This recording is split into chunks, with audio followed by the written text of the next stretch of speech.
Guys, isu penjualan tanah milik Persatuan Zoologi Malaysia di Ampang Jaya ini bukan perkara kecil. Ini membabitkan dua bidang tanah seluas 21.43 hektar yang asalnya kawasan hijau kini didakwa telah ditukar kepada zon komersial dan dijual dengan nilai sekitar 25 juta ringgit.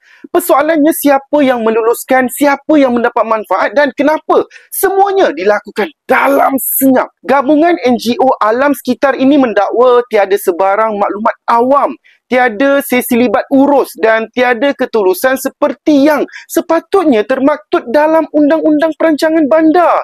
Kalau benar begitu, ini bukan sekadar kecuaian pentadbiran.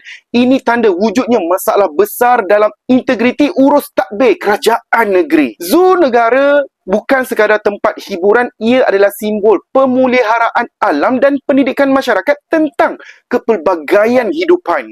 Apabila tanah hijau di sekitar zoo dijual atas tujuan komersial, mesej yang kerajaan negeri hantar kepada rakyat sangat-sangat jelas, keuntungan lebih utama daripada kelestarian alam. Menteri Besar Selangor tidak boleh berdiam diri, rakyat berhak tahu bagaimana proses ini diluluskan, siapa pembeli sebenar dan apakah penjualan ini mengikut garis panduan undang-undang.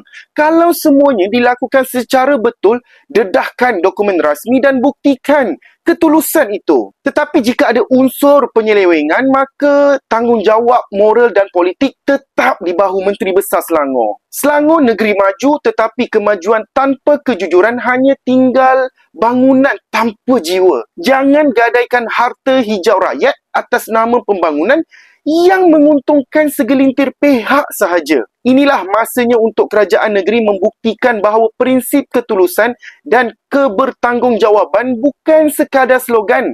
Rakyat sedang memerhati anda.